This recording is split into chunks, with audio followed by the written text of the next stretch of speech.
poison ivy, and yep, you are covered in it. Looks like you got it pretty bad. I got in it pretty good. Pretty itchy. Pretty itchy?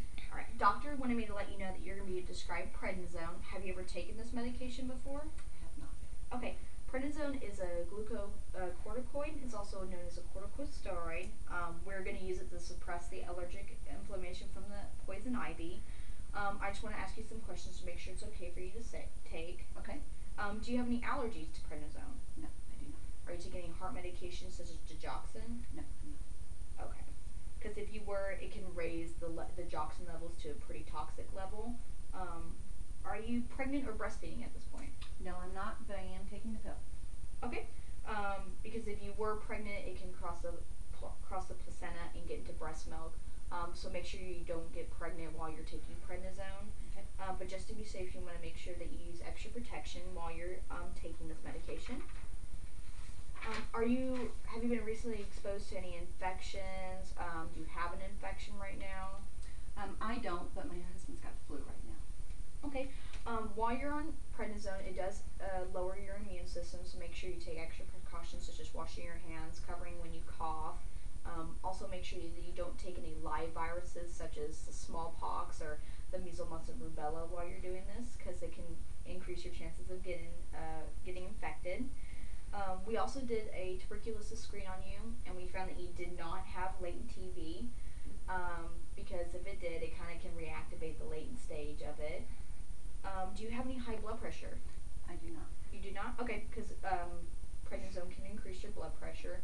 I was looking at your chart and it says that you're diabetic. Is that correct? I am, but I'm really good about taking my blood sugar. I got it under control.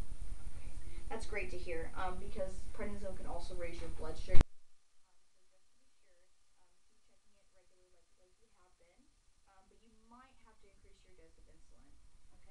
Do you have any stomach problems such as bleeding ulcers? No, I don't. No? Okay. Do you use a lot of NSAIDs such as ibuprofen, Motrin, Advil? I use quite a bit of Motrin. I get quite a few headaches. Okay. You might want to change to Tylenol because the NSAIDs can increase your GI bleed. Do you have any thyroid problems such as hypothyroidism? No, I don't. Okay. Prednisone can decrease the thyroid stimulating hormone, which can just exacerbate. That's why I'm asking that. Okay. Okay. I have the prescription right here. As you can see on there, he's going to start you off with 40 milligrams for 3 days. Then you want to decrease it to 30 milligrams for 3 days. Then after that, 20 milligrams for 3 days, and then 10 milligrams for 3 days. You know, this is really weird. I've never gotten a prescription like this. Why is the dosage changing every 3 days? Good question. With prednisone, you don't want it to stop it abruptly because that's going to cause some renal insufficiency, which we don't want to have. It's a very bad side effect.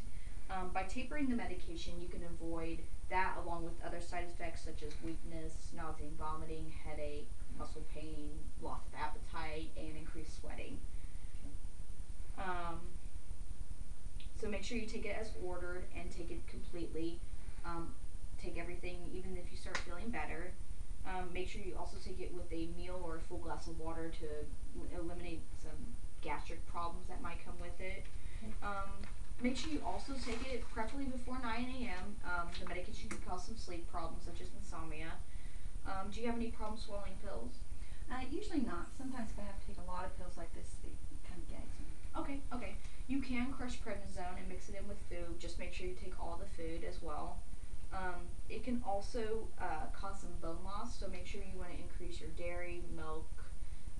Broccoli is a good source as well. It also can lower your potassium levels, so if you want to, you can do more potatoes, bananas, citrusy fruits, and that. But along with that, you also need to continue to check your blood sugar because it will raise that. Okay, I like a lot of oranges, so that would be good. Okay, awesome. Make sure you limit your salt intake as well. Prednisone likes to keep salt and water within your body, and that can cause some swelling in your extremities. If you start to notice that, make sure you start limiting your salt intake as well. Generally, prednisone is very safe, but like all other medications, it has some side effects. So you need to be aware of these and let us know if you start having any side effects. Okay. Okay. If you start having black tarry stool, make sure you call us immediately. That tells us that you're having some GI bleeding, and we want to take care of that immediately. This also can cause some weight gain and acne as well. It makes me feel better if I'll take it. All right. Make sure you keep this medication in a cool, dry place. Any extreme humidity will ruin it. Once again, make sure you take the medication completely as prescribed. I know this is a lot of information. Do you have any questions for me? I don't think I do. Can you write all of this down for me? I actually have a little sheet right here that is going to go over everything that we've already went through today. I've also written down at the top here 2 websites. One is WebMD, which you can go to at www.drugs.com. And then Medline Plus is another good website. It's www.nlm.nih.gov/Medline Plus. And those are 2 really great websites if you have any other need any extra additional information on prednisone itself. Okay, great. All right. Well, I hope you're feeling better. I'll see you later. Thanks.